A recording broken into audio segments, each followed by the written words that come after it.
against Sean on the grey area of homeowners' rights to protect their properties. This isn't right.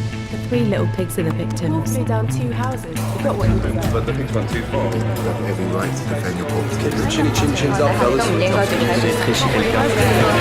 someone alive hardly constitutes reasonable force.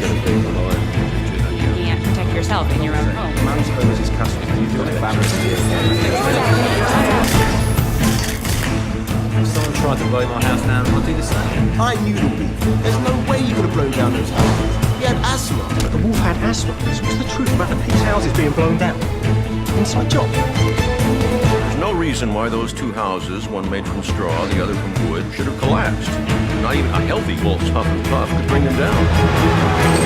The 3 little pigs have confessed to conspiring to commit insurance fraud, framing the wolf in an attempt to cover their tracks. Their motive was financial, as they struggled to keep up with their mortgage repayments.